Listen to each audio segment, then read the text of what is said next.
சரி, அனைவருக்கும் வணக்கம். மீண்டும் ரொம்ப நீண்ட இடைவெளிக்கு பிறகு நம்மளோட கலந்துரையாடல். நம்ம கதையின் தலைப்பு தட்டான் பூச்சி தேவதைகள். உங்கள்ல யாரு முதல் உங்களோட திறனாய்வ ஸ்டார்ட் பண்ண போறீங்க? வணக்கம்மா. நான் ஆரம்பிக்கிறேன். ஆனா திறனாய்வு அப்படின்னு நான் ஆரம்பிக்கல. ஏன்னா 8 மணிக்கு முன்பதா ஒரு 5 நிமிடத்துக்கு முன்பதா தான் சிறுகதையை மீண்டும் வாசிச்சேன். ஏன்னா வாசிச்சு ரொம்ப நாள் ஆயிடுச்சு. அதனால தெரிஞ்சதை நான் பேசுறேன் நானு. சரிம்மா, கண்டிப்பா. ஓகே. தட்டான் பூச்சி தேவதைகள் இந்த சிறுகதை உண்மையிலே மதிசாரை நான் ரொம்ப பாராட்டுவேன். ஏன்னா நம் நாட்டுல சில கட்டமைப்புக்குள்ள வச்சுக்கிட்டு பல கதைகள் பல விஷயங்கள் நமக்கு எழுதுறதுக்கு ஒரு பெரிய தடைகள் இங்க நிறையாக இருக்கு. இப்ப கொஞ்ச நேரத்துக்கு முன்னாடி நம்ம பேசின அந்த பெருநகர் கனவு அப்படின்ற சிறுகதைக்கு எனக்கு எந்த மாதிரியான முத்திரை குத்தப்பட்டது அப்படின்றதெல்லாம் இங்க இருக்கு.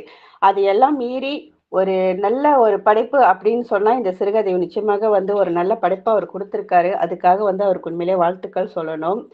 சிறுகதை நிறைய வசனங்களால தான் இங்க நிரப்பியிருக்காரு. அதாவது என்ன சொல்லுவாங்க, ஆஹ் நுண் சித்தரிப்புகளோ அந்த மாதிரி புனைவுகளாக போகாம நிறைய வசனங்களை கொண்டு இந்த சிறுகதைகள் அமைஞ்சாலும் அதை வாசிக்கும் பொழுது அந்த சூழலை உணர்வதற்கு ரொம்ப ஒரு எளிதான ஒரு முறையா தான் இருந்தது. ஆனா சிறுகதையில வசனங்களை விட அந்த நுண் சித்தரிப்பு அப்படின்னு பார்க்கும்போது அது ரொம்ப முக்கியமான ஒரு விஷயமாக இருக்கு. ஸோ அதுல சார் கவனம் செலுத்தினா ஓகே.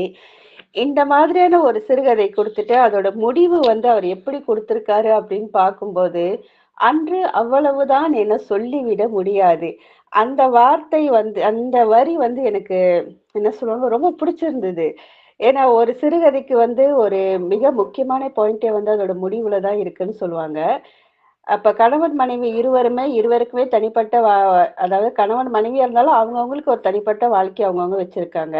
ஆனா 2 பேரும் முறையான விவாகரத்து பெறல. ஆனா அவங்கவங்களோட வாழ்க்கையில அவங்கவங்க சந்தோஷமாக இருக்காங்க. இவர் அவங்கள குறை சொல்றதும், அவங்க இவள குறை சொல்லி வாழ்வதும் இதுதான் ஒரு வாழ்க்கையா போய்கிட்டு இருக்கு. இன்றைய சூழல்ல பல வீடுகள்ல இது உண்மையிலேயே நடந்துகிட்டு இருக்கு. என்ன சொல்லுவாங்க, சில வீடுகள்ல அது வெளியில தெரியுது. சில வீடுகள்ல வெளியில தெரியாம அப்படியே கதவு பூட்டி வச்சிருக்காங்க அப்படின்னு தான் சொல்லணும். ஆனா இந்த கதையோட முடிவு அர்ஜுன் சிலையாய் நின்றான், தேவதைகளுக்கு பதில் சொல்லி கேட்டு நிற்க வேண்டிய அவசியம் கிடையாது என்பதால் தன்மையற்ற அந்த தேவதை அங்கிருந்து வெளியேறியது. அன்று அவ்வளவுதான் என சொல்லிவிட முடியாது. அப்ப இந்த பிரச்சனை அவங்க 2 பேருக்குள்ள இந்த விவாகரத்து நடக்க போறதும் கிடையாது. இருவரும் அவங்கவங்களோட தனிப்பட்ட வாழ்க்கையில வாழ போறாங்க தான். அப்ப அப்படி இருக்கும் பொழுது இந்த பிரச்சனை அப்படின்றது என்ன சொல்லுவாங்க, ஒரு டெய்லி ஒரு ரூட்டீன் மாதிரி தான் அங்க போய்கிட்டு இருக்கு. நான் அப்படி ஒரு சூழலை தான் இந்த சிறுகதையில உணர்ந்தேன். இப்ப கணவன் செய்யற தவற மனைவியும், மனைவி செய்யற தவற கணவனும் சுட்டி காட்டி கொண்டு இப்படிதான் அவங்க வாழ்க்கைய வாழ போறாங்க. ஆனா அந்த வாழ்க்கையில அவங்களுக்குள்ள ஒரு புரிதல் இருக்கிறதுனாலதான் இந்த பிரச்சனைகள் நடந்தாலும் சரி இருவர் இன்ன வரைக்கும் பிரியாம இருக்காங்க. அதாவது பிரியணும்ன்ற ஒரு முடிவு இருக்கு. ஆனா அந்த முடிவு கண்டிப்பா நிகழ போறதில்ல அப்படின்றது அந்த கடைசி வரி எனக்கு உணர்த்தியதா தான் நான் பார்க்கிறேன்.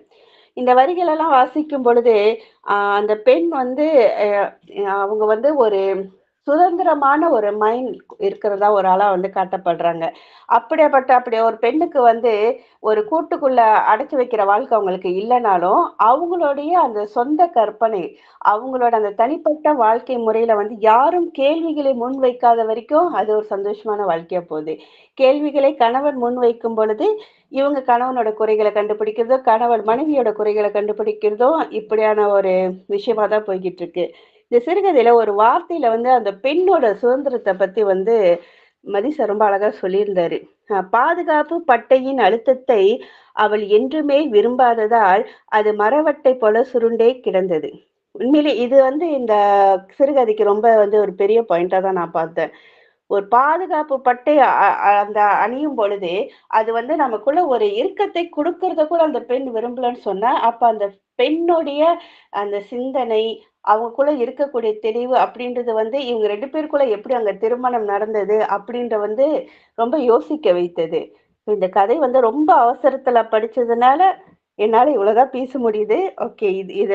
இதோட நான் நிறுத்திக் கொள்கிறேன். அடுத்து வேற யாராவது பேசலாம்.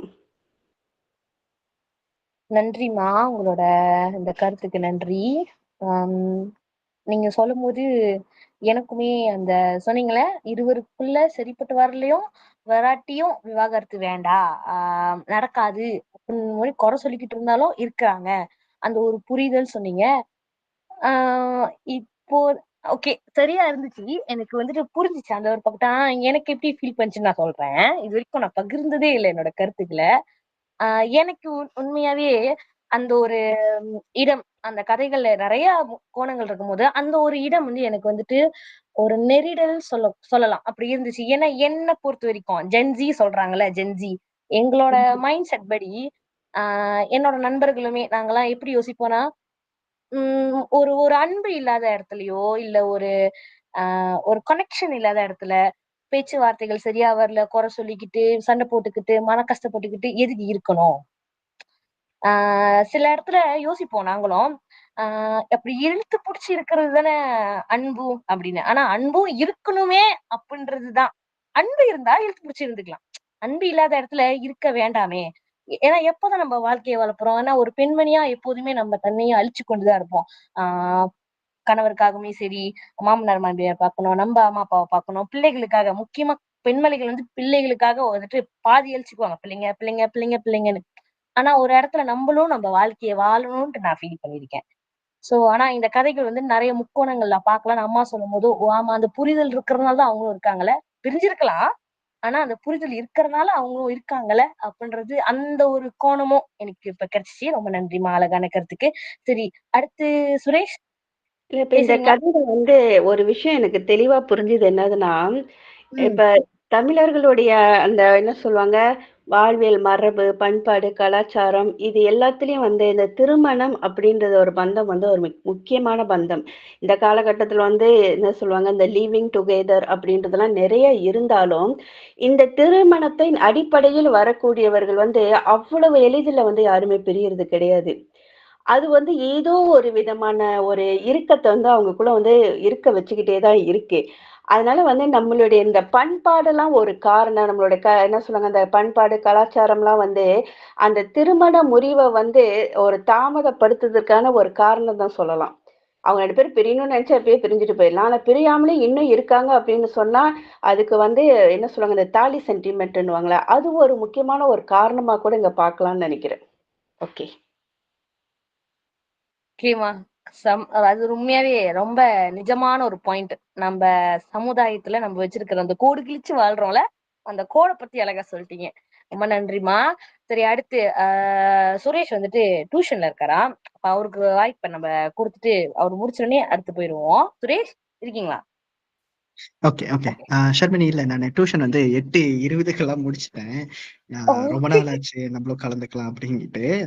ஆ சரி. என்னதுன்னா, நானும் அக்கா காந்தி முருகன் அவங்கள போல தான் என்னதுன்னா, கடைசி நேரத்துல தான் இப்ப தான் முடிவே பண்ணேன். ஓகே வந்துரலாம். ஏன்னா, ஆ நான் மறந்துட்டேன் இந்த மாதிரி ஒண்ணு இருக்குன்னிட்டு. ஏன்னா டியூஷன் ஷெட்யூல் பண்ணி ஆயிருச்சு. ஸோ அதனால தான் என்னால செய்ய முடியல. ஆனா முடிஞ்ச அளவுக்கு நம்ம பார்ப்போம். எந்த அளவுக்கு இந்த கலந்துரையாடல் திறனாய்வு கோணத்துல போகுது அப்படின்னிட்டு. எனக்கு என்ன தோணுச்சுன்னா, இது நான் படிக்கும்போது இதோட எழுத்தாளர் யாருன்ட்டு போட்டிருக்கீங்களான்னு தெரியல. ஆனா எனக்கு தெரியல இது. நான் அது எந்த எழுத்தாளர் அப்படின்னு சொல்லி நான் எனக்கு தெரியாதனால இன்னும் ஈஸியா போயிருச்சு என்னால அ இத கிரிட்டிசைஸ் பண்ண எனக்கு ஈஸியா இருந்துச்சு. சோ அந்த இன்ஃப்ளூயன்ஸ் அதனால எதுவுமே தான் நாங்க ஏற்படல. போடல. நாங்க போடல அது ரொம்ப எழுத்தாளர. ஏன்னா, நமக்கு யாரு எழுத்தாளர்ன்னா, ஐயோ! நம்பளுக்கு தெரிஞ்சவங்களே அப்டின்ற ஒரு நெருடல் வந்துரக்கூடாது. திறனாய்வுன்றது நம்ப ம். ஃப்ரீடமா செய்யணும் அப்டின்றனால நாங்க எழுத்தாளர் யாருன்றத வெளியாக்கிட்டோம். ம். ஓகே. இப்ப இதுல எனக்கு என்ன தோணுச்சுன்னா, இது எந்த கோணத்துல திறனாய்வு செய்யலாம் அப்படின்னு ஒரு ஐடியா நம்ம சொல்லிடலாம் பேசி யோசிச்சு பார்ப்போம். இந்த கதைய பார்க்கும்போது, இந்த கதை நெறைய ஒரு எப்படி சொல்றது? டிமென்ஷன் சொல்லாம நெறைய ஒரு கோணத்துல பார்க்கறதுக்கான ஒரு வாய்ப்ப ஏற்படுத்தி குடுக்குது. உதாரணத்துக்கு, திறனாய்வு வகைகள்ல நம்ம அணுகுமுறையில என்னென்ன பார்த்தோம்னா, அ பெண்ணிய சார்ந்த அணுகுமுறையா இருக்கட்டும், இல்ல சமூகவியல் சார்ந்ததா இருக்கட்டும், பண்பாட்டு ரீதியான பண்பாட்டு ரீதியா ஆ திறனாய்வு செய்யறதா இருக்கட்டும். எந்த இடத்துல இந்த சிறுகதைய வச்சாலும் ஏறக்குறைய அதோட பொருந்தி வந்துருது. அதுக்கான பெரிய கேள்விகள இது உருவாக்கி குடுக்குது அப்படின்னு யோசிச்சேன். இப்ப உதாரணத்துக்கு பார்ப்போம். இப்ப பெண்ணிய அடிப்படையில இந்த விஷயத்த பார்ப்போம்னா, ஏன்னா இதோட எட்ட இருந்து நம்ம திறனாய்வு பார்க்காம ஒரு ஒரு கதையா பார்க்கும்போது இதுல மெயின் கரு எப்படி இருக்குன்னா, பெண்ணியம் சார்ந்த விஷயங்கள பேசுற மாதிரி இருக்கு நமக்கு.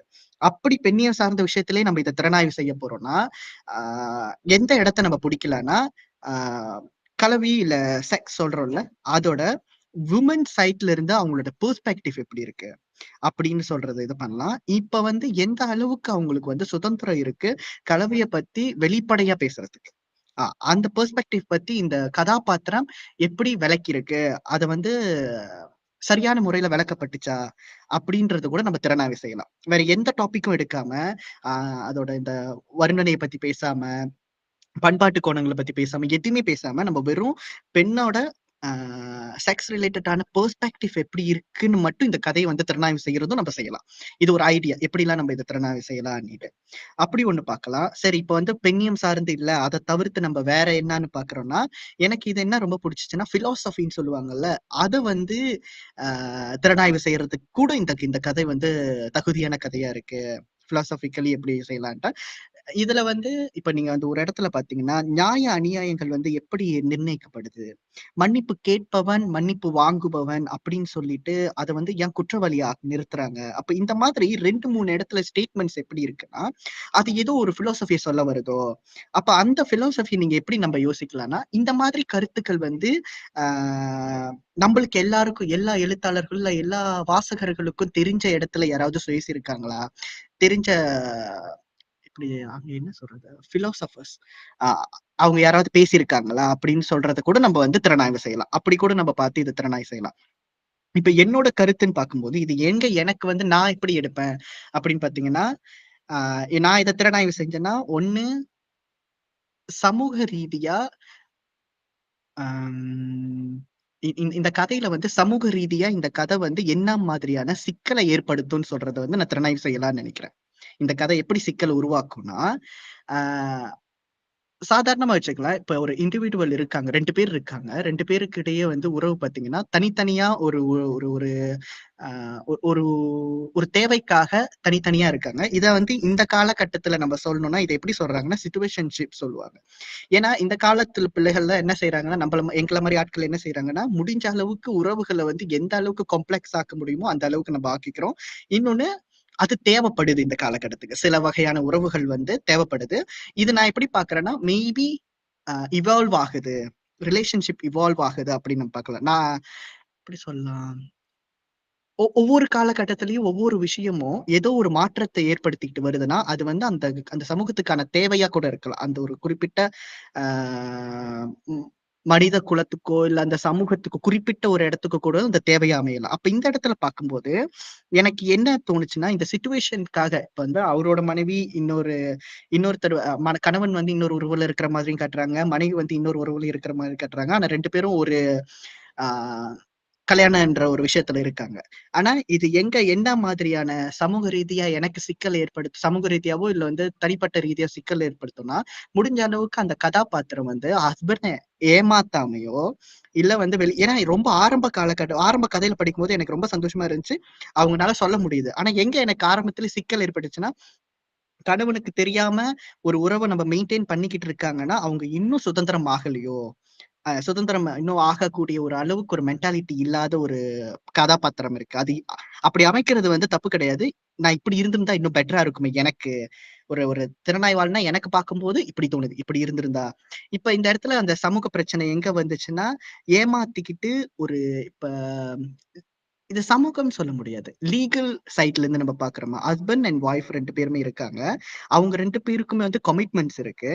அந்த கமிட்மெண்ட் நம்மனால முடியலன்னா, விலகிட்டு இன்னொரு உறவுல இருந்துக்கலாம். ஒரு 10, 15 உறவு கூட அதுக்கு அந்தாண்ட வர்றதுல வந்து தப்பு இல்ல. ஆனா ஒரு ஒரு லீகலா இருக்கிற ஒரு விஷயத்துல ஒரு ஒரு திருமணம் சொல்ற ஒரு விஷயத்துல நம்ம வந்து ஆ கள்ள தொடர்புன்னு வச்சுக்கலாம். இப்ப லீகலா இருந்துச்சுன்னா அது கள்ள தொடர்பா இருக்கும். ஓகே. அந்த இடத்துல கள்ள தொடர்பா இருக்கும்போது அது என்ன ஆகுதுன்னா, ஒரு தப்பான விஷயத்த குளோரிஃபை பண்ற மாதிரி ஆகுதோ அந்த இடத்துல தோணுது. தப்பான விஷயம் நான் இன் டெர்ம்ஸ் ஆஃப் என்ன சொல்றேன்னா, 2 பேருக்கும் தேவை இருக்கு. அந்த தேவை இருக்கும்போது 2 பேருமே பேசி தீர்த்துக்கிட்டு, அந்த புரிதல் ஏற்படுத்திக்கிட்டு பிரியறது வந்து பெட்டரு. ஆனா, அதுக்குன்னு சொல்லிட்டு கதைய அப்படி அமைக்கணும்னு சொல்ல கிடையாது. இது அந்த மாதிரி விஷயங்கள வந்து தெளிவு குடுக்குதுன்றேன். இப்ப இந்த கதாபாத்திரம் வந்து 2 பேரும் பாடுபட்டுக்கிட்டே இருக்காங்கன்னா, அப்ப எனக்கு என்ன கருத்து அங்க புரியுதுன்னா, இப்படி பாடுபடுறதுக்கு பதிலா ஒரு முதிர்ச்சியான எண்ணத்தோட இருங்க, அப்படின்ற ஒரு கருத்து வந்து மறைமுகமா படிப்பினை எனக்கு வெளிப்படுதுன்றேன். இந்த இடத்துல. அப்ப இது வந்து எழுத்தாளர் வந்து அதை ரொம்ப சிறப்பா செஞ்சிருக்காரு. இதுவே அவர் வந்து 2 பேரும் மெச்சூர்டா இருந்தாங்க, 2 பேரும் பேசி 2 பேரும் பிரிஞ்சுட்டாங்க அப்படின்னு சொல்லியிருந்தா, அது கிரியேட் பண்ற இம்பாக்ட்க்கும் 2 பேரும் ஒண்ணா இருந்தாங்க, அந்த பெண் வந்து அற வாங்குறா, ஒரு ஒரு சிக்கல் ஏற்படுது, அதுக்கு அந்தாண்ட ஒரு மனக்கசப்போட பிரியறாங்க அப்படின்னு சொல்லும்போதுதான், இது நடக்காம இருந்திருந்தா என்ன இருக்கும்னு சொல்லிட்டு ஒரு விஷயம் நமக்கு தோண ஆரம்பிக்குது. அப்ப பெண் சுதந்திரம் வந்து இன்னும் அதிகமாகுதோ, அதிகமாகலாமோ அப்படின்னு எனக்கு தோணுது. இதுதான் நான் இப்போதைக்கு பாக்குறது இந்த கதைய. மத்தவங்களுக்கு வேற கருத்து இருந்தாலும் நம்ம பகிர்ந்துக்கலாம். நம்ம வேற ஏன்னா முடிஞ்ச அளவுக்கு நான் என்ன செஞ்சேன்னா, எந்த மாரி கோணத்துல வந்து இத திறனாய்வு செய்யலாம் அப்படின்ற சொல்லணும்னு நினைச்சேன். ஆனா தெரியல அது சரியா செஞ்சேனான்ட்டு. கிடைச்ச ஒரு 10 நிமிஷத்துல என்ன பண்ண முடியுமோ பண்ணியிருக்கேன். நன்றி. ரொம்ப அழகாக நிறைய விஷயங்கள் இன்னும் கொஞ்சம் இன்னும் தெளிவா சொல்லியிருக்கீங்க. ரொம்ப நன்றி சுரேஷ். அடுத்து சாந்தாமா. இப்ப எனக்கு ஒரு கேள்வி இருக்கு. இப்ப கண்டிப்பா. சுரேஷ் சொன்ன மாதிரி வந்து இந்த சிறுகதையை நாம ஏன் வந்து ஒரு திறனாய்வு முறையில வந்து செய்யக்கூடாது? அந்த மாதிரி இப்ப நம்ம இருக்குது ஒரு 4 பேர் 5 பேர் இருந்தாலும் ஒரு முயற்சி செய்வோமே. நீங்க ஆசைப்படுறீங்களே, போவோம். ஓகே. கண்டிப்பா நான் என்னுடைய திறனாய்வை இன்னொரு 3 நாள்ல நான் வந்து குழுவுல பதிவு பண்றேன். ஓகே. கண்டிப்பாக. சரி. ம். அடுத்து யார் பேச விரும்புறீங்க? நான் நான் நான் வந்துடுறேம்மா. எனக்கு இந்த கதையோட கதையை படிக்க ம். தொடங்கும் போதே ஆசிரியர் யாரு அப்படிங்கிற ஒரு ஆசை இருந்தது. ஏன்னா இப்படி ஒரு கதையை எழுதியிருக்காங்களே அப்படின்ட்டு. நம்ம Gen 2 கிடையாது. நம்ம 60s. ஆமா. அதனால அதனால அப்படி பார்க்க சொல்லுது. இது போன முறையே நான் படிக்க முயற்சி பண்ணி தோத்து போய் இன்னைக்கு காலையிலயும் படிக்க முயற்சி பண்ணேன். நேத்தே இன்ஃபேக்ட் படிக்க முயற்சி பண்ண முடியல. பிறகு வரலேன்னு போட்டுட்டேன். ஏன்னா கதைய படிக்காம அங்க வந்து உட்கார்ந்துட்டு காலாட்ட முடியாது இல்லையா? பிறகு திரும்பியும் முயற்சி பண்ணி படிச்சுட்டு, அப்புறம் தான் நான் வரேன்னு சொல்லி போட்டிருந்தேன். இப்ப காந்தி சொன்ன மாதிரி திறனாய்வு அப்படிங்கிற ஒரு விஷயத்துக்குள்ள போய் சரியா சொல்ல முடியுமா அப்படிங்கிறது தெரியல. இருந்தாலும் ஒரு ஒரு கதையை படித்த பிறகு, இந்த கதையை நான் சமூகம் சார்ந்து பார்க்கலாம் அப்படின்னு நினைக்கிறேன். ஏன்னா பழைய விஷயங்கள் தான் வரும். திரும்பியும் சமூகம் சார்ந்து பார்த்தா. இந்த மாதிரியான உறவை சமூகம் ஏத்துக்குமா? அப்படின்னு சொல்லி அங்க போய் நிக்கணும். பிறகு இந்த இருவருக்குமே குடும்பம் இருக்கும். 4வருக்குமே குடும்பம் இருக்கும். அங்கிட்ட மதனாவுக்கும் குடும்பம் இருக்கும். அ பிரபாவுக்கும் குடும்பம் இருக்கும். இவங்க 2 பேருக்கும் குடும்பம் இருக்கும். அந்த குடும்பத்துள் பின்னால வரக்கூடிய சிக்கல்கள் என்னவா இருக்கும்? அத பத்தியும் கொஞ்சம் சமூக ரீதியில யோசிக்க வேண்டிய சூழல் இருக்கு. இந்த கதைய படித்த பிறகு. பிறகு வந்து கதையோட முடிவு நான் நினைச்சேன் பெட்டிய தூக்கிட்டு கிளம்பிரும் பாப்பான்ட்டுன்னு. ஆனா அங்க ஒரு முடிச்சு வைக்கிறாரு. இதோட இன்னைக்கு முடிஞ்சிருச்சுன்னு சொல்லிற முடியாது அப்படின்ட்டு. அப்போ அந்த உறவுக்குள்ள அவங்க இருக்காங்களா? இல்லையா? அல்லது அப்படியே தான் இருப்பாங்களா? அப்படின்னு பல்வேறு வகையில நம்ம கதைய வாசித்த பிறகு யோசிக்க வைக்கிற ஒரு கதையா இருக்கு. இந்த தட்டான் பூச்சி தேவதைகள். அடுத்து நான் என்ன சொல்ல விரும்புறேன்னா, இந்த சில இடங்கள்ல சில சொற்கள் நான் நினைக்கிறேன் அவசரத்துல எழுதுனதுனால விட்டு போச்சா என்னான்னு தெரியல. அத நான் குறிப்பெடுத்து வைக்கல. ஃபோன்ல படிச்சதுனால குறிப்பெடுத்து வைக்கல. அது இன்னொரு அந்த எழுத்தாளர் அத படிச்சுட்டா கொஞ்சம் திருத்தி குடுத்தாங்கன்னா நல்லாருக்கும். நம்ம மீண்டும் காந்தி சொன்ன மாதிரி ஒரு முழுமையான திறனாய்வுக்கு போறதுக்கு. அடுத்து இந்த சமூகம் விட்டு பெண்ணியம் அப்படிங்கிற அந்த பக்கத்துல போய் உட்கார்ந்து பார்த்தோம்னா, எனக்கு என்னமோ அந்த பெண் செய்யறது சரியா தான் இருக்கு. எவ்வளவு நாளைக்கு நம்ப அ நான் நினைக்கிறேன் எல்லாரும் அடால்ட் தானே. எவ்வளோ நாளைக்கு நம்ம சில விஷயங்கள மூடி, மூடி, மூடி, மூடி, மூடி அப்படியே மறைச்சு வாழ முடியும். சில நேரங்கள்ல சில தேவைகள இந்த சொல்லப்படாத உண்மைகள் அப்படின்ட்டு நெறைய இருக்கு இல்லையா? அது பெண்கள் பகுதியிலயும், மதி சார் சொன்ன மாதிரி ஆண்கள் பகுதியிலயும் அது அப்படியே தேங்கி நிக்குது. சில தேவைகள். அ இங்க அந்த கதையில நான் நினைக்கிறேன் எழுதியிருக்காருன்னு நினைக்கிறேன். உடல் தேவை, உள்ளத் தேவை அதெல்லாம் இருக்கு இல்லையா? என்னத்தான் உள்ளத் தேவைய வந்துட்டு அம்மா, தாயின்னு கொஞ்சிட்டு இருந்தாலும், உடல் தேவை, உடல் பசின்னு ஒண்ணு இருக்கும்போது, அங்க பூர்த்தி ஆகலன்னு சொன்னா, அந்த வாழ்க்கை செழிப்பா இருக்காது. அது ஒரு காலம் இருந்தது. அதையெல்லாம் மறைச்சு எப்படியோ வாழ்ந்துட்டு போவோம் அப்படின்ட்டு இருந்தது. ஆனா, இன்றைக்கு இருக்கிற பெரும்பாலான பெண்கள் அத சொல்ற அளவுக்கு வெளிய வந்துட்டாங்க. அப்போ அந்த மாதிரியான தைரியமான பெண்ணா நான் இந்த அணுவை இந்த கதையில நான் பார்க்குறேன். அந்த வகையில அந்த எழுத்தாளருக்கு பாராட்டு சொல்லணும். என்னதான் கணவனுக்கு தெரிஞ்சிருச்சுனாலும், பெருசா ஒண்ணும் அதிர்ச்சிய காட்டிக்கல. சின்னதா ஒரு பயம் வந்த மாரி தான் அந்த கதையில சொல்லப்பட்டிருக்கு. இப்ப அது பேசிக்கிறாங்க இல்லையா? நான் செஞ்சது எத்தனை வியூ வந்துச்சு? அல்லது உன்னோட இத போட்டா எத்தனை நீ அடிச்சத நான் போட்டனே, அது எத்தனை வியூ வருதுன்னு பார்க்கலாம் அப்படின்போது, மிகப்பெரிய ஒரு துணிச்சலா அந்த அணுவ அந்த கதாசிரியர் படைச்சிருக்கிறது. பாராட்டக்கூடியது. அந்த அது அந்த துணிச்சலான பெண்கள் இன்னைக்கு குறைஞ்சபட்சம் கதையிலயாவது இருக்கலாமே! அப்படிங்கிறதா நம்மளுடைய எதிர்பார்ப்பா இருக்கு. அத அந்த எழுத்தாளர் சரியா செஞ்சிருக்காரு.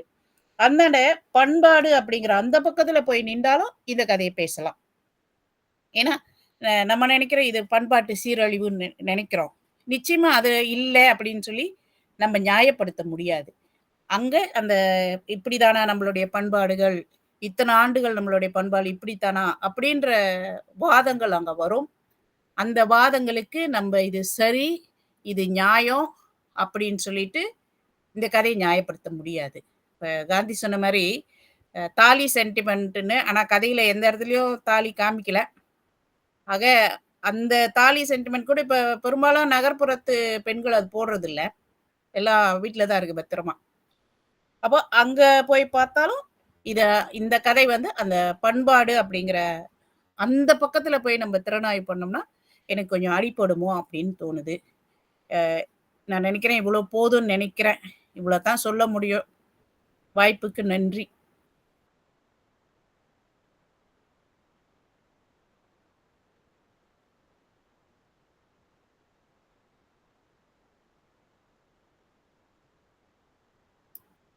ஷர்மினி.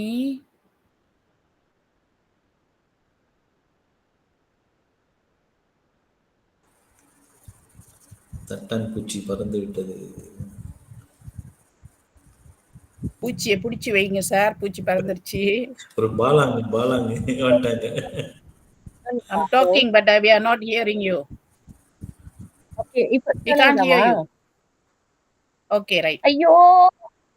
கேக்குதா? ஹலோ. ஓகே. கேக்குது. இயர்ஃபோன் இயர்ஃபோன் ப்ராப்ளம் நெனைக்கிறேன். இயர்ஃபோன் போட்டிருந்தேன். அது ப்ராப்ளம் போல. சரி. ரொம்ப அழகா உங்களோட கருத்துக்கள தெரிவித்தீங்க. நெறைய கோணங்கள் நான் வந்து ரொம்ப உண்மைய ஒத்துக்கிறேன். நான் வந்து ரொம்ப படிக்க மாட்டேன். கதைகள ரொம்ப குறைவு படிக்கிறது. ஆனா, ஏதோ இந்த சேவைகள் செய்யும்போது தமிழுக்காக ஏதாவது முடிஞ்சது, ஏதாச்சும் நம்ப முடிஞ்சது செய்றோம்ல அப்படின்னு. அதுக்கு அம்மா ஒரு வாட்டி நல்லாலாம் என்ன கேட்டுருக்காங்க. சாந்தா அம்மா நல்லா ஏசிருக்காங்க என்ன. ஆனா, அப்ப நீங்க கதைகளோட ஒரு கதை படிச்சப்ப எனக்கு கிடைச்ச புரிதல் வேற. ஆனா, அத இன்னும் வேற மாரி புரிதல்களோட பார்க்கலாம்ன்ற நீங்க பேசும்போது, எனக்கு வியப்பா இருக்கு. அப்ப நான் ரொம்ப இன்னும் பின்தங்கி கிரேட், கிரேட்ல இருக்கேன்னு தோணுது. ஆனா வாய்ப்புக்கு நன்றி. கதைகள் ரொம்ப நல்லா இருந்துச்சு. சார் கடைசியா நீங்க. ஓ! அ சுரேஷ் சொல்லுங்க. ஓகே. நன்றி ஷர்மினி. எனக்கு ஒரே ஒரு விஷயம் அம்மா சாந்தா அவங்க சொன்னாங்கல்ல, சாந்தா அம்மா அவங்க சொன்னதுல வந்து ம், அ ம், ஒரு ம். விஷயம் என்ன இப்ப இங்க கூடுதலா சொல்லலாம்னா, பண்பாட்டு ரீதியா போணுச்சுன்னா அடி வாங்குன்றோம்ல. அத வந்து திறனாய்வாளனா நம்ம என்ன செய்வோம்னா, எது சரி, எது தப்புன்னு நம்ப யோசிக்கிறது ஒரு பக்கம் இருந்தாலும், ஆ எப்படி அந்த திறனாய்வு பண்பாட்டு ரீதி இப்ப எடுக்குறாங்கன்னு வச்சு இப்ப நம்ப சாந்தாம்மா வந்து பண்பாட்டு ரீதியா இந்த கதைய வந்து நான் திறனாய்வு செய்ய போறேன் அப்படின்னு எடுத்தாங்கன்னா, அவங்க அந்த முதிர்ச்சிய பத்தி நம்ம பேசலாம். ஒரு காலகட்டத்துல இது வந்து நம்ம வந்து திறனாய்வு, அதுக்கடுத்து ஒப்பாய்வோட நம்ம சேரலாம். எப்படின்னா, ஒரு ஒரு ஒரு சமூகத்துல, குறிப்பிட்ட சமூகத்துல வந்த இலக்கியங்கள வரிசை அடுக்கி, இதுல ஏற்பட்ட பண்பாட்டு முதிர்ச்சி எப்படி இருக்கு? இல்ல முதிர்ச்சின்னு சொல்லலாம். இல்ல பண்பாட்டு மாற்றம் எப்படி இருக்கு? அப்படின்னு கூட நம்ம இந்த இத கொண்டு போலாம். ஏன்னா, இந்த மாதிரி திறனாய்வுகள் நெறைய நடந்திருக்கு. எப்படின்னா, இப்போ ஒரு ஒரு உதாரணத்துக்கு வச்சுப்போமே, இது நடக்க கிடையாது. அ இப்ப சிலப்பதிகாரம்னு வச்சுப்போம். சிலப்பதிகாரத்துல பேசப்பட்ட பெண்ணியமும், இன்னைக்கு இந்த மாரி கதைகள்ல பேசப்படுற பெண்ணியமும் எப்படி இருக்கு? அந்த காலகட்டத்துல எது பெண்ணுக்கு வந்து ரொம்ப அழகுன்னு சொன்னாங்களோ, இன்னைக்கு பெண்களோட அழகு இல்லாம போயிருக்கு. அது அழகு கிடையாது. வேற என்ன அழகா தெரியுது? தைரியம் அழகா தெரியுது. மேபி அந்த காலகட்டத்துல கணவனுக்காக நின்றது தைரியம்னா, இன்னைக்கு தன்னோட தேவைக்காக நிக்கிறதும் ஒரு வகையான தைரியம். ஆனா நான் வந்து இது கம்பைன் பண்ணி இத ஒப்பிட்டு நான் பேச சொல்லல. இந்த மாதிரி கூட திறனாய்வு பண்பாட்டு ரீதியா நம்ம கொண்டு போலாம். இருந்தது இந்த காலகட்டத்துல எப்படி மாறி இருக்குன்ட்டு. அது அது மட்டும் தான் நான் கூடுதலா சொல்லணும்னு நெனச்சேன். நன்றி. நன்றி சுரேஷ், நன்றி. வேற யாராச்சும் கருத்து சொல்ல விரும்புறீங்களா? வேறு கருத்து இல்ல, நம்ம கடைசியா இல்ல, மதிசட்ட வேறு போயிடலாம். கருத்து இல்ல. ஒரே கருத்து தான் இருக்கு. இதே சிறுகதைய நம்ம வந்து திறனாய்வு அடிப்படையில் வந்து செய்து பார்த்தோம்னு சொன்னா, நிச்சயமாக வந்து மலேசிய இலக்கிய உலகத்துல வந்து சிறந்த படைப்புகள் வர்றதுக்கான வாய்ப்புகள் இருக்கு. ஏன்னா, இங்க வந்து என்ன சொல்லுவாங்க, நல்ல நல்ல படைப்புகள் வந்து இப்ப பல இடங்கள்ல வந்து ரிஜெக்ட் ஆவுது. அதுக்கு காரணம் என்னன்னு சொன்னா வந்து, இன்னும் குடும்பம் சார்ந்த கதைகள் வந்து அதிகமா பேசப்பட்டுட்டு இருக்கிறதுனால. இப்ப இது போன்ற வந்து ஒரு கட்டற்ற முறையில எழுதப்படுற சிறுகதைகளுக்கு வந்து இங்க வந்து ஒரு போதுமான ஒரு மதிப்பு இருக்குதா அப்படின்னு சொன்னா இல்லன்னு தான் சொல்லுவேன். அதனால இந்த சிறுகதையை நிச்சயமாக வந்து இப்ப சுரேஷ் நமக்கு நிறைய திறனாய்வு சம்பந்தப்பட்ட பல விஷயங்கள் சொல்லியிருக்காரு. ஸோ நமக்கு ம். ஆளுக்கு ஒரு கூறுகளை எடுத்து நம்ம நிச்சயமாக அதன்படி இந்த சிறுகதையை வந்து திறனாய்வு செஞ்சு அதுல ஒரு முயற்சி செஞ்சு பார்ப்போமே நம்மளுடைய முயற்சி எந்த அளவுக்கு ஒரு வெற்றியை கொடுக்குதுன்னு. கண்டிப்பா, கண்டிப்பா. ஷர்மினி, ஆ ஷர்மினி, கூடுதலா என்ன இவங்க சேர்த்துக்கலாம்னா, நம்ம மேபி அந்த திறனாய்வு செய்யும் போது ஒருவர் தேர்ந்தெடுத்த ஒரு அணுகுமுறை இன்னொரு தேர்ந்தெடுக்காம இருந்தோம்னா நிறைய விதமான கோணங்கள் நம்மளுக்கு கிடைக்குமோ அப்படின்னு தோணுது. இன்னும் நல்லா எக்ஸ்ப்ளோர் அது பண்ணலாம். ரொம்ப வேணும். Okay, okay. ஓகே, கண்டிப்பா. சரி, இது நம்ம டிஸ்கஸ் பண்ணுவோம். ஆனா கடைசியா நம்ம மதி சட்டி கேட்டுருவோம். மதி சார். வணக்கம் வணக்கம் டீச்சர். ஓகே, நான் பேசலாமா? ஓகே, முதலில் அனைவருக்கும் நன்றியும் கோடான கோடி நன்றிகள். என்னன்னா ஆம், இந்த கட்டுப்பாடற்ற கதைகள் சொன்னது வந்து எனக்கு ஒரு பெரிய ப்ளஷர் தான். எனக்கு வந்து ஆரம்பத்துல கட்டுப்பாடு அற்ற கதைகள்னா எப்படி, எனக்கு என் மைண்ட்ல இருந்து டைரக்டா நம்ம எல்லாம் வளர்ந்தவங்க, ரெண்டு சின்ன பையன் பொண்ணு இருந்தாலும் okay, match enough I think.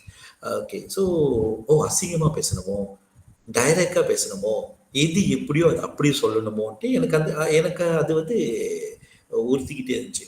ஆனா இந்த இந்த இந்த இந்த கதை நான் யோசிச்சு எழுதக்குள்ள எனக்கு என்னன்னா, மேபி என்கிட்ட உள்ள ஒரு ஒரு ஒரு ஒரு எண்ணம் கூட அதுல உதிச்சிருக்கலாம். என்னன்னா, நான் எப்பயுமே ஒண்ணு நினைப்பேன். எப்பயுமே எனக்கு ஒரு எண்ணம் இருக்கும். ஒரு ஆண், பெண் பார்க்குறாங்க, காதலிக்கிறாங்க, திருமணம் பண்றாங்க. திருமணம் பண்ணி கணவன், மனைவின்னு ஒரு அந்தஸ்து பெறுறாங்க. அப்புறம் பெற்றோர்களும் ஆகுறாங்க. ஓகே. இது என்ன ப்ராசஸ் இருந்தாலும், ஆம், அந்த ஆண் இப்ப அந்த ஆண் பேர் வந்து சரவணன். சரவணனுக்குன்னு ஒரு வாழ்க்கை இருக்கு. ஒரு பிடிச்சது பிடிக்காதது இருக்கு. அவங்க மாலத்தி வச்சுக்கங்களேன். மாலத்திக்குன்னு ஒரு விருப்பு வெறுப்பு, பிடிச்சது பிடிக்காத ஒண்ணு இருக்கு. அத மறந்து ஒரு ஓரமா வச்சுட்டு ஒரு கமிட்மெண்ட் உள்ளுக்கு பூரணமான்னு எப்பயுமே எனக்குள்ள அந்த கேள்வி அப்ப இருந்தே எனக்கு இத தோணிக்கிட்டே இருக்கும். ஏன்னா, நம்ம வாழ்க்கையில நெறைய பேர பார்க்குறோம். நம்ம அனுபவங்களை நம்ம பார்க்கிறது அது. ஒன்றை துளைத்து ஒன்றை தொலைச்சு, தனக்கு பிடிச்ச ஒன்றை தொலைச்சு, ஆ என்னது ஒரு ஆளுகிட்ட போய் மகிழ்ச்சியா வாழணும்னா, அப்ப அந்த அந்த அந்த தொலைந்தது அவங்க இன்னும் வேல்யூபிளான ஒரு விஷயம் தானே! அது அப்ப அந்த அந்த அந்த அன்ப வாங்கிக்கிறாங்கல்ல, அவங்க வந்து அந்த அன்பு கொடுக்குறாங்கல்ல, அவங்க கிட்ட அவங்க நியாயமா இல்லையே! ஸோ நான் என்ன நினைப்பேன்னா, இப்ப என்னோட பெர்சனல் எனக்கு வந்து நான் கல்யாணம் பண்ணி 17, 16, 17 வருஷம் ஆகுது. என்னோட ஹேண்ட்ஃபோன், என்னோட வாலெட் யாருமே தொடக்கூடாது. தொடக்கூடாது. எனக்கு அது வந்து உள்ளுக்கு இருக்கோ, விஷயம் இருக்கோ, இல்லையோ! மேபி இதெல்லாம் அந்த கதையில வந்து எனக்கு வந்து எனக்கு அது மட்டும் இருக்கக்கூடாது எனக்கு. நீ என்ன வேணாலும் எடுத்துக்கோ, என்ன பண்ணிக்கோ. ஓ ஏடிஎம் கார்ட், காசு, பட் இது ஒரு விஷயம். நான் வந்து அது அது வந்து எனக்கு ஒரு ஒரு பெர்சனலா நான் பார்க்குறேன். ஸோ வீட்லயும் எடுக்க மாட்டாங்க. இன்னைக்கு வரைக்கும் ஃபோன் வந்தா கூட எடுக்க மாட்டாங்க. ஆபத்து அவசரம் அது வேற வேற பாருங்க. ஸோ இது ஒரு உதாரணம். அ நம்ம நம்ம வந்து எப்பயுமே இந்த ஆசிய நாடுகள்ல நம்ம பார்த்தோம்னா, ஜப்பான வந்து நம்ம எப்பயுமே பல விஷயங்களுக்கு வந்து நம்ம வந்து உதாரணமா கொண்டு போவோம். அதுல வந்து முன்னேற்றத்துக்கோ, டெக்னாலஜியோ எதுவுமே நம்ம உதாரணமா பயன்படுத்துவோம். அவங்களோட இந்த டிசிப்ளின் எல்லாமே. டிசிப்ளினான உள்ள ஜப்பான்ல வந்து ஹிக்கோமோரி சொல்லிட்டு ஒரு ஒரு பண்பாடு அங்கதான் ஆரம்பிச்சிருக்கு. ஹிக்கோமோரினா என்னன்னா வந்து எல்லாமே டெம்பரரி லைஃப், அப்புறம் தனித்து வாழும் லைஃப். எதுவுமே டெம்பரரி தான். இது வந்து எப்படின்னா வந்து ஒரு ஒரு ஒரு சொந்த வீடு வாங்கி, இப்ப நம்ம 30 வருஷம் இது என் வீடுன்னு சொல்லி அண்ணாந்து பார்த்து அந்த மாதிரிலாம் இல்ல. கொஞ்ச நாள் வாழ்வோம், பிடிக்கலன்னா இன்னொன்னுக்கு போவோம். அதே உறவுகளையும் சரி, தனியா இருந்து, தனி இருட்டுல சந்தோஷம் காண்றது, இருட்டுல இருந்து வெளிச்சத்த பார்க்கறது. ஸோ இது ஒரு ஒரு ஒரு ஒரு பண்பாடு. நான் டிசிப்ளினா உள்ள ஜப்பான் நாட்டுல வந்து இது ஒரு பண்பாடு அங்கதான் ஆரம்பிச்சிருக்கு. ஆக இதை வந்து நம்ம எப்படி பார்க்கறது? நான் என்ன நினைக்கிறேன்னா, இது வந்து ஒரு தேவை. தேவையில வந்து நீங்க வந்து உங்க உங்க உடலை வருத்தாத வரைக்கும், உங்களுக்கு வருத்தாத வரைக்கும் அந்த தேவை வந்து உங்களுக்கு நியாயமானதுதான் சொல்லி நான் நினைக்கிறேன். அது இது இது என்னோட தனிப்பட்ட பார்வையாக கூட இருக்கலாம். ஒரு ஒரு ஒரு எனக்கு தெரிந்த ஒரு நண்பர் வந்து அவங்க மனைவி மனைவி நம்ம வந்து பண்பாடு சொல்றோம், சமூகவியல் சொல்றோம், அதெல்லாம் சொல்றோம். It's very beautiful. நம்மளும் அப்படித்தான் வாழணும்னு நினைக்கிறோம். ஆனா நம்ம மனசுகளுக்கு நம்ம ஆழமா போய் கேட்டா நமக்கே தோணி இருக்கு தானே. அது என்னடா, நம்ம பெண்களை பார்ப்பேன், சேலை கட்டிட்டு போயிட்டு மனைவி கூட சொல்லுவாங்க, ஐயோ சூடா இருக்கு, எதுக்குதான் அதை கட்டிட்டு போறோமோ சொல்லுவாங்க. அங்க பண்பாடு ரீதியா அவங்க வந்து தன்னை வருத்தி கொண்டு அங்க பிடிக்கிறாங்க, முடியலங்கன்னுவாங்க. தைப்பூசத்துக்கு கூட்டு போனேன், எனக்கு பாவமா போச்சு அதை பார்க்க, அவங்கள பார்க்க பாவமா போச்சு. இன்னொரு இவ்வளவு கஷ்டப்படுது அப்படின்ட்டு. அங்க பண்பாடு அவங்களோட அந்த உடல் சுதந்திரத்தை தடுக்குது. அங்க நீங்க அந்த சேலை கட்டி போய் பண்பாடு அப்படி காட்டி உங்களை வருத்திக்கிட்டு எண்ட் ஆஃப் தி டே நீங்க தான் சஃபர் பண்றீங்க. அங்க வந்து பண்பாடு முக்கியமா, உங்களுக்கு அந்த கம்ஃபர்ட் ஜோன், அந்த கம்ஃபர்டபுள் முக்கியமா அப்படின்னு நான் பார்க்குறேன். ஸோ நான் சொன்னேன், என் நண்பர் வந்து அவங்க மனைவி வந்து ஒரு ஆர்மி கேம்ப்ல வந்து ஆர்மியில் வந்து டாக்டர். அவங்க வேலை என்னன்னா ஆண்களை ஆர்மினா ஆண்கள் தான் நிறைய பேர் இருப்பாங்க, ட்ரீட்மெண்ட் தான். அவங்களுக்கு இந்த இந்த இந்த செக்ஷுவல் விஷயம், ஆண்கள் உறுப்பு எல்லாம் பார்த்து பழகி போன ஒன்று இருக்கிறதுனால வீட்டில் வற்புறுத்துறாங்கன்னு சொல்லி என் நண்பரை கல்யாணம் பண்ணிக்கிட்டு அவங்க சொன்ன ஒரே ஷரத் என்னன்னா, அவங்க வந்து இந்த ஒரு விஷயத்துக்கு மட்டும் நம்ம வேண்டாம், நீ யாரை வேணாலும் போய் பார்த்துக்கோ, நீ யாரை வேணாலும் கூட்டிட்டு போ, நான் ஒண்ணுமே சொல்ல மாட்டேன், என்னால இது மட்டும் முடியாது, நம்ம பிள்ளைய அடாப்ட் பண்ணிக்கலாம், இல்லைன்னா பிள்ளைனாலும் ஓகே தான்ட்டு. அவங்களுக்கு குழந்தை இல்லை. அண்மையில் போன வருஷம் அவங்க வீட்டுக்கு விருதுக்கு போயிருந்த சந்தோஷமா தான் இருக்காங்க. சந்தோஷமா இருக்காங்கன்னு சொல்லி கேட்டா நம்ம உங்களுக்கு சந்தோஷமா இருக்காங்க, ஒரு வீட்டுக்குள்ள தான் இருக்காங்க. அவரு வருவாரு, பாப்பாரு, மனைவியை கவனிச்சுக்காரு. அவங்களும் நம்ம கண்ணு மணிக்கு உள்ளுக்கு என்ன பிரச்சனைன்னு தெரியாது. ஸோ நான் என்ன சொல்ல வரேன்னா, ஆக்சுவலி நான் வந்து அதை பார்த்தோடனே பரவாயில்ல என்ன எனக்கு தோணுச்சு. ஏன் ஒரு சில விஷயங்களை வந்து நம்ம வந்து கமிட் பண்ணிட்டோன்றதுக்காக ஒரு சில விஷயங்களை வந்து நம்ம வந்து அப்படியே பிடிச்சுக்கிட்டு தொங்கணுமா? உனக்கு கை வலிக்குது, விட்டுற, கொஞ்சம் லூஸ் பண்ணிக்க கையை, என்னப்ப இல்ல கால் கீழே ஒரு செங்கல் வச்சு, அந்த உயரம் பத்தலனா கொஞ்சம் செங்கல் வச்சு கொஞ்சம் இளைப்பா இருக்கிய. End of the day it's all about you. உன்னைய பத்தி தானே. நாளைக்கு நீ உன்னைய பத்தி தான் யோசிக்கணும். ஐயோ அப்பா கால் வலிக்குதுன்னா உன் கால் தானே அது. இன்னொன்னு, இந்த தியாகங்கள்லாம் எந்த அளவுக்கு மதிக்கப்படுது. இப்ப தியாகங்கள் மதிக்கப்பட்டா, அன்புகள் வந்து மதிக்கப்பட்டா, இப்ப காதல் தோல்வி நிறைய விஷயம் நம்ம பார்க்கணும் பாருங்க. ஏமாற்றிட்டு போகுது, ஓகே, லவ்வே ஒரு ஸ்கேம் இல்ல போச்சு. அது இந்த காலகட்டத்துல சார் அவரு சுரேஷ் தம்பி சொன்ன மாதிரி தான் வந்து சில வகையான உறவுகள் தேவைப்படுது.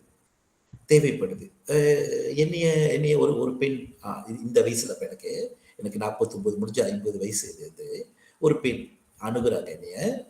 சார் நீங்க நல்லா பேசுறீங்க, அறிவு, இலக்கியம், ஆசிரியர், அதெல்லாம் ஒரு பக்கம் போட்டோம்.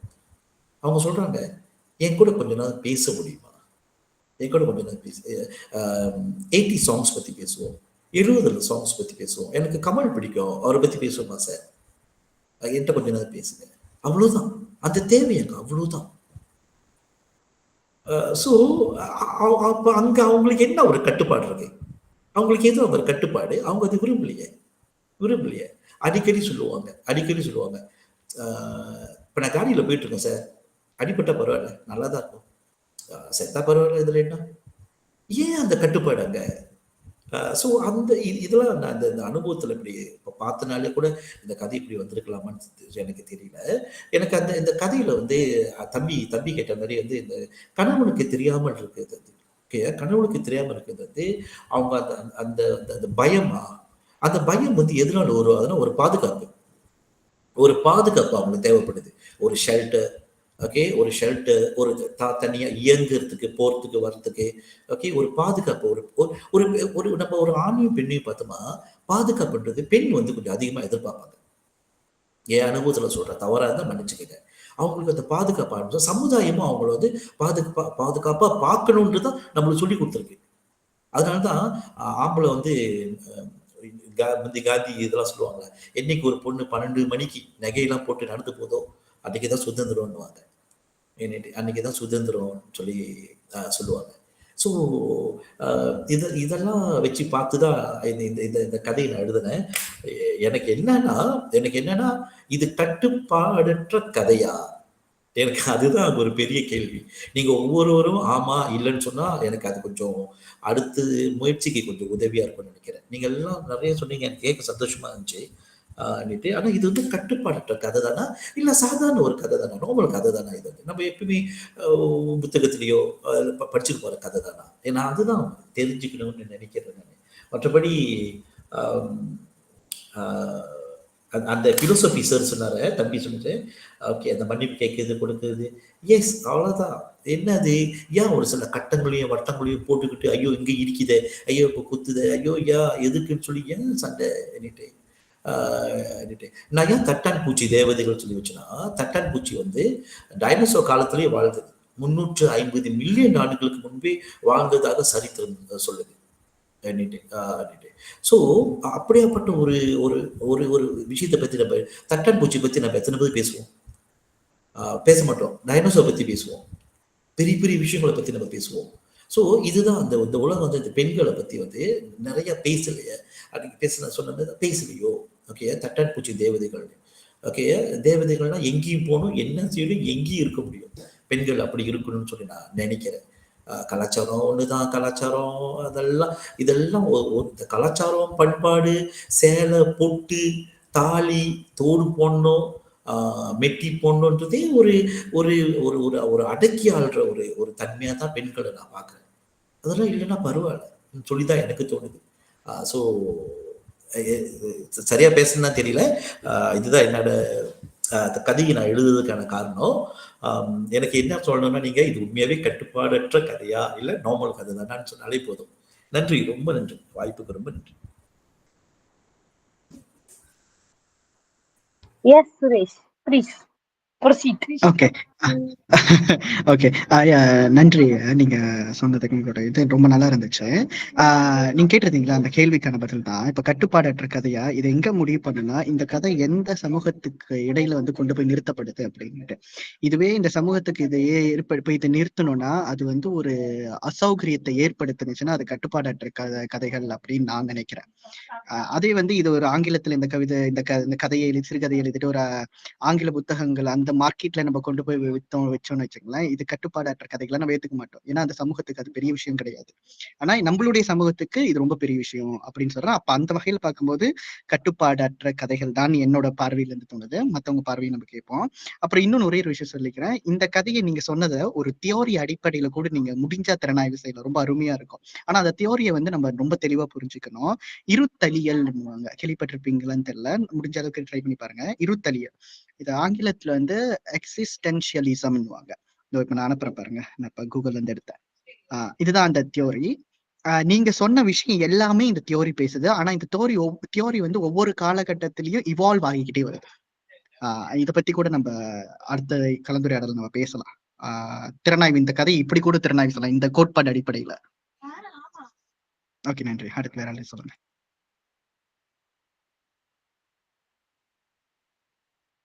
ரொம்ப நன்றி இந்த கதை வந்து இப்ப சுரேஷ் சொன்ன மாதிரி நம்மளுடைய சமுதாயத்தை வரையில் வந்து ஒரு கட்டற்ற சிறுகதை அப்படின்னு தான் சொன்னேன். ஏன்னா நம்மளுடைய சமூகத்துக்குள்ள இருக்கிற அந்த கட்டமைப்புக்குள்ள உடைச்சுக்கிட்டு வர ஒரு பார்வை இருக்கிறதுனால வந்து இது ஒரு கட்டற்ற சிறுகதை தான்.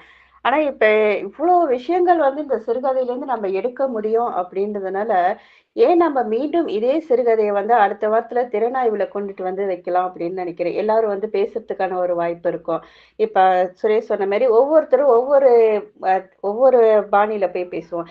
எல்லாரும் வந்து இப்ப பெண்ணியம் சார்ந்தே பேச வேண்டாம். ஒருத்தரோட பார்வைக்கு இன்னொருத்தரோட பார்வைக்கு சம்பந்தம் இல்லாம ஒவ்வொரு விதத்துல வந்து இதை திறனாய்வு செஞ்சு பேசினா இந்த கட்டற்ற பார்வை அப்படின்றது வந்து இன்னும் கொஞ்சம் விரிவான நமக்கு ஒரு தளத்தை கொடுக்கும் அப்படின்னு நம்புறேன் நானு.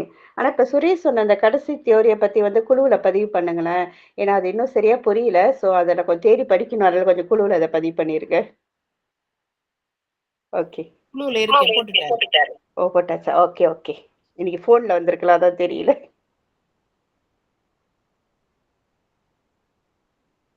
Search for meaning in a meaningless world. Wow, ரொம்ப அழகா இருக்கு.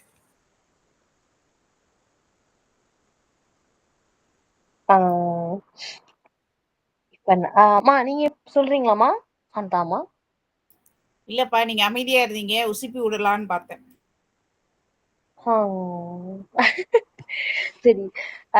சார், நீங்க கட்டுப்பாடற்ற கதையான்னு நீங்க கேட்டிருந்தப்ப எனக்கு வந்துட்டு இப்போ சுரேஷ் சொல்லும்போது ரொம்ப சுரேஷ் சொன்னாலே ரொம்ப தெளிவாதான் இருக்கு. சுரேஷ் சொல்லும் போது எந்த சமுதாயம் அந்த அளவுக்கு நான் யோசிக்கவே இல்லை.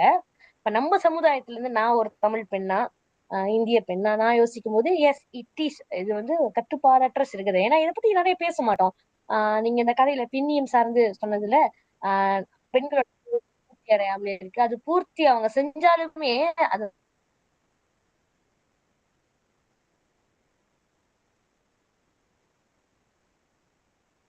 மறைமுகமா தான் ஒரு பயம்.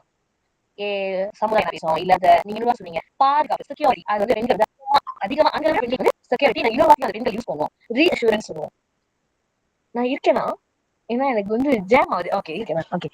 ரீஅஷூரன்ஸ் சொல்லுவோம். நாங்க வந்துட்டு சரியாதான் இருக்கா வீட்டுல நடக்கிறது எங்களோட அந்த பந்தங்கள் அம்மா அப்பாவும் இருக்கட்டும், கணவர் மனைவியா இல்ல பாய் ஃப்ரெண்ட் இருக்குன்னா அந்த எங்களோட அந்த பந்தங்கள் கம்யூனிகேஷன் சரியா இருக்கான்னு நாங்க இந்த பெண்கள் நாங்க வந்து எப்போதுமே ரீஅஷூரன்ஸ் பண்ணிக்கிட்டே இருப்போம்.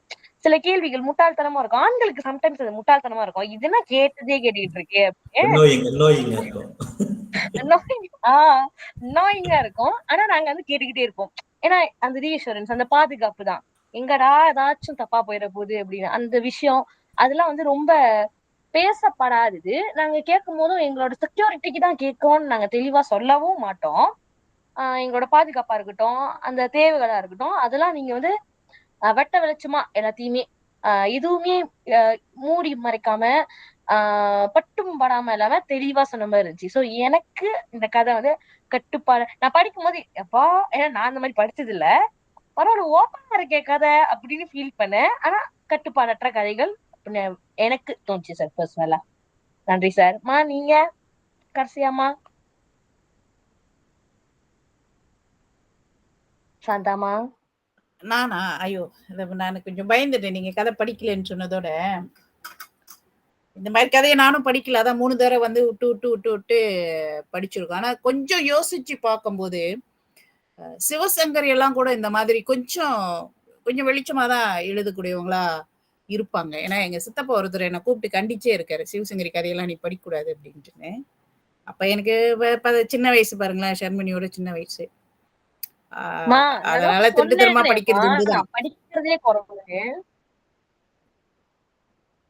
இல்ல நான் சொல்றேன், என்னோட சின்ன வயசுல எங்க சித்தப்பா கூப்பிட்டு என்ன கண்டிச்சிருக்காரு, சிவசங்கரியோட கதையெல்லாம் நீ படிக்காத அப்படின்னு சொல்லிட்டு. ஆனா அதுக்கப்புறம் என்னோட அலமாரி பூரா சிவசங்கரியோட கதை தான் இருந்தது. அது வேற கதை. இந்த video record video tape recorder இருக்குள்ள ஃபேமிலியா உட்காந்துக்குள்ள எந்த பாட்டு வந்தாலும் எந்த நடிகை வந்தாலும் கவர்ச்சி ஃபாஸ்ட் ஃபார்வர்ட் பண்ணி விட்டுருவாங்க. நம்ம எல்லாரும் கீழே பார்க்கணும், கீழே பார்க்கணும், இல்ல காது கேட்டாலும் கேட்காத மாதிரி நடிக்கணும். அப்புறம் தண்ணி எடுக்க போயிடணும், தண்ணி எடுத்துருவாங்க நீருவாங்க. ஆண்களுக்கு இந்த நிலைமை தான் இருந்துச்சு. பாக்கியராஜ் ஒரு கதையில சில்லறைய போட்டு எடுக்க சொல்லுவாரு, முந்தானை தாவணி கனவுகள் அந்த மாதிரி. சோ இது நானும் யோசிச்சேன் சார், உங்களை மாதிரி யோசிச்சேன். கட்டற்ற கதையினா எப்படி எழுதுறதுன்னு உங்களோட கதையை படிச்ச பிறகு நமக்கும் ஒரு திறப்பு கிடைச்சிருக்கு. சரி இப்படிதான் எழுதலாம், அடுத்த கதை நான் எழுதுறேன் பாருங்க எப்படி எழுதுறேன்ட்டு பாருங்க. நன்றி.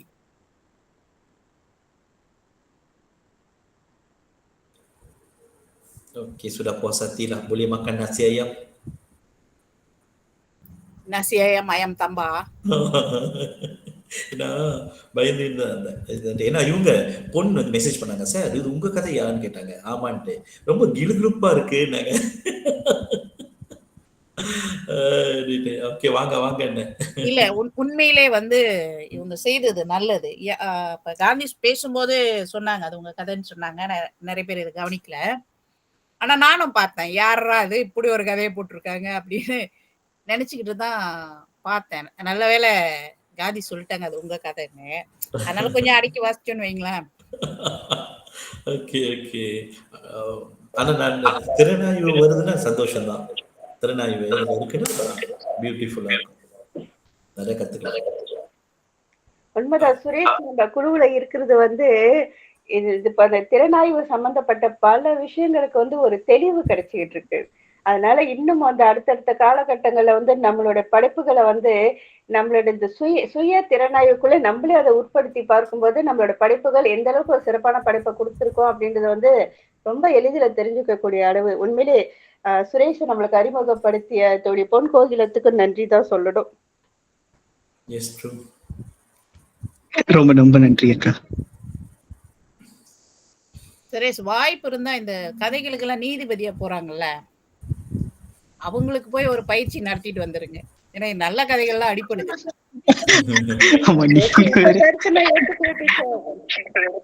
பல நிறைய நல்ல கதைகள் வந்து போட்டிகள்ல வந்து ஒரு தோல்வியை தான் இங்க தழுவிக்கிட்டு இருக்கு. அது உண்மை. சரி விடுங்க, நம்ம புத்தகமா போட்டு இன்டர்நேஷனல் லெவல்ல வித்துடலாம். சரி, அப்ப நம்மளோட இந்த திறனாய்வு அடுத்த வாரம் இதே கதையை நம்ம திறனாய்வு போடும்போது அந்த அஸ்பெக்ட்ஸ் நீங்க சொன்னீங்கன்னா ஆளுக்கு ஒண்ணுன்னு, நான் சொல்ற அஸ்பெக்ட்ஸ் எல்லாம் சரியா இருக்கான்னு தெரியல. ஆனா நீங்க சொன்ன விஷயங்களை தான் நான் எடுத்து வச்சிருக்கேன். பண்பாடுவியல், பெண்ணியம், சுதந்திரம், அப்புறம் கடைசியா அவர் சொன்னார்ல அந்த பிலோசபி எப்படின்னு இருத்தடியல். ஓகேவா? இதெல்லாம் குரூப்லயும் நான் ஆல்ரெடி ஷேர் பண்ணிடுறேன். சமூகவியல் சொன்னாரு. சமூகவியல். ஓகே. இன்னொன்னு ஓகே, அது ஒண்ணு. வேற ஏதாச்சும் நீங்க நினைக்கிறீங்களா ஆட் பண்ணறதுக்கு? சமூகவியல். சுரேஷ் வந்து சமூகம் சொல்றதுக்கு முன்னால ஒண்ணு சொன்னாரு, அது என்னன்னு நான் குறிப்பெடுக்க முடியாம போயிடுச்சு. நான் எழுதியிருக்கேன்.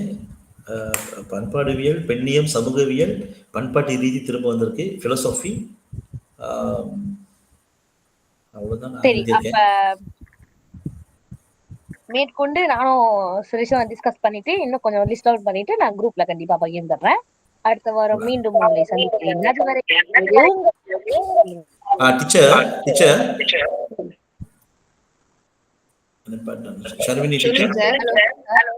ஓகே, அதுல நம்ம சரித்திரம் என்னாச்சும் அதுல போட வாய்ப்பு இருக்கு.